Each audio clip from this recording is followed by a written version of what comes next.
What was supposed to be a financial effort to help a struggling Malaysian economy quickly morphed into one of the most complex, sinister scandals in global financial history. Through an intricate money laundering web, billions of dollars ended up lining the pockets of money-hungry billionaires, which they threw away on expensive real estate, extravagant gifts, dirty bribes, and one of the world's most impressive yachts. But it was only a matter of time before it all crumbled to the ground. Now, the mastermind behind the operation is on the run, and his luxury assets are being auctioned off at rapid speed. The focal point of this entire operation was a company called 1M Malaysia Development Berhad, or 1MDB for short. 1MDB was a publicly traded entity owned by the state of Malaysia. They focused on the strategic development of projects across industrial areas of energy, real estate, tourism, and agriculture. These efforts, the government hoped, would spark long-term economic development for the nation, thanks to the building and nourishing of new relationships with foreign countries. At least that's what they said they were doing. Let's dive a little deeper. A business doesn't act on its own. It reflects the wishes of the people running it, and the people involved in 1MDB were powerful, wealthy, and assumingly innocent. Well, at the beginning. The company was officially founded back in 2009 with none other than former Prime Minister Najib Razak as the advisory board chairman. Razak would prove to be a pivotal member of the shady operation, but during his time as Prime Minister, he was able to call the shots and twist the narrative in his own favor. Once he lost re-election in 2018, his successor reopened an investigation into his actions.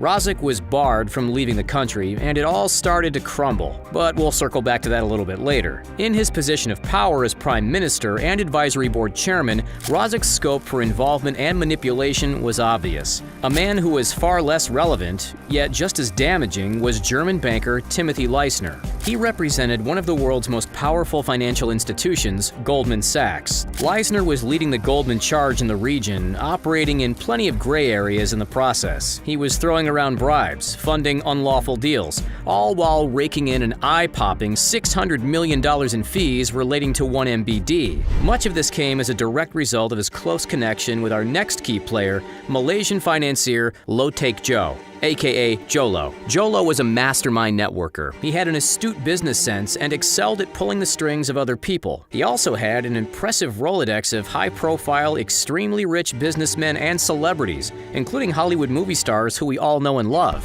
Jho Low's connections extended to the government, too. He had ties with the stepson of Najib Razak, and that wasn't his only connection. In fact, despite not being actively involved in the 1MDB fund, it quickly became evident that Jho Low was the puppet master, the MC dictating terms behind the scenes, and the common link between local government, international financiers, and a pivotal offshore private oil company, Petro-Saudi International. In September 2009, 1MDB entered into a US $2.5 billion joint venture with Petro-Saudi. One man, one of the good guys who worked at Petro-Saudi at the time, was Xavier Andre Justo, a man who'd proved crucial in understanding the complex web of manipulation, bribery, laundering, and corruption.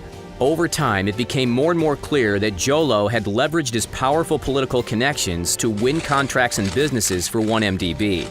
How'd he do it? One word: bribes. Millions and millions of dollars worth of bribes. But let's swivel our attention back on Jho Low, the operation's puppet master, the man who grabbed the dirty cash and used it to create a non-stop party lifestyle, unlike anything we've ever seen before. Low was known for mixing business with pleasure, an enormous amount of pleasure. He threw lavish parties with high-end booze and superstar entertainment. Names like Psy, Alicia Keys, and Kanye West would perfect at his birthday gatherings. He also formed close friendships with members of Arab royal family. Just to give you an idea of this guy's fascination for the high life, he would drop hundreds of thousands of dollars on the regular to throw Las Vegas parties, one which featured Britney Spears spectacularly leaping out of a birthday cake. If you were trying to impress celebrity crushes like Paris Hilton, Lindsay Lohan, or Miranda Kerr, Low dropped millions of nights of debauchery and extravagance. According to a recent tell-all book called Billion Dollar Whale, Jho Low may have had access to more liquid cash than almost anyone else on Earth, and it showed.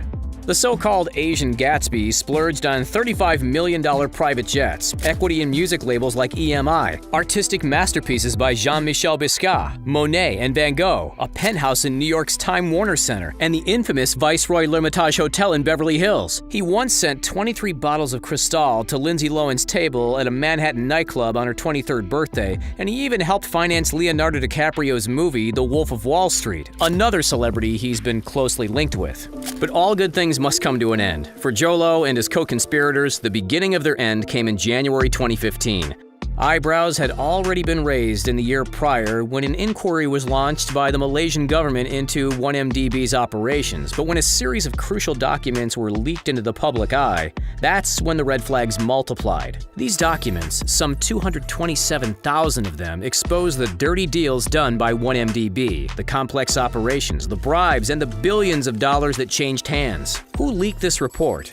Xavier Andre Justo, the man who previously worked with PetroSaudi? While these documents said a lot, there was one particular startling fact. The equivalent of $700 million worth of deposits had flowed into Prime Minister Najib Razak's personal bank accounts. Once the media got a whiff of the potentially dodgy practices and realized that 1MDB and the Malaysian government may have been betraying its taxpayers, the rest of the world honed their attention. In no time, Australia, Hong Kong, Indonesia, Luxembourg, Seychelles, Singapore, Switzerland, and the United Arab Emirates, the UK, and of course the USA had each launched investigations. On the 8th of July, 2015, police conducted an 8-hour raid of the 1MDB offices, leaving with a computer's central processing unit, as well as a plastic container of documents. Believe it or not, even after obtaining this evidence, the Prime Minister was cleared of any wrongdoing. Why? He claimed that the money in his account was nothing more than a personal donation from the Saudi royal family. From that point, lies flowed from reporters, politicians, and companies, and for a while it was hard to distinguish between fact and fiction.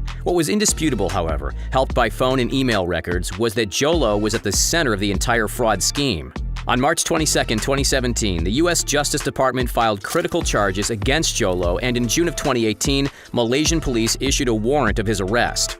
But Jho Low had vanished into thin air. Just 4 months later, after failing to find him, Malaysia reached out to Interpol to help with the search. When they couldn't find him, global authorities began seizing his assets, his many expensive assets. Why? To recoup the funds that blossomed from the embezzlement. And that didn't only include the assets in his name, it also included the lavish gifts he'd been given to his celebrity friends. Authorities seized a $3.8 million diamond pendant that Low gave to Miranda Kerr, as well as a $3.2 million Picasso painting that he gifted to none other than Leonardo DiCaprio. Leo was also forced to give back Marlon Brando's near-priceless Oscar. Jho Low's prized asset, by far, was finally seized in February of 2018. This $250 million luxury super yacht, dubbed Equanimity. It's a whopping 300 feet and features a gym, massage room, grand piano, swimming pool, sauna, and luxury beach club section for socializing. It was costing the Malaysian government about $729,000 a month just to keep afloat. The purchase offers did come in, yet they were deemed too low. All in all, $4.5 billion worth of 1MDB funds vanished, and the Malaysian government was steadfast in recouping as much of that cash as possible, which meant selling the assets at the right prices. The yacht, the gifts,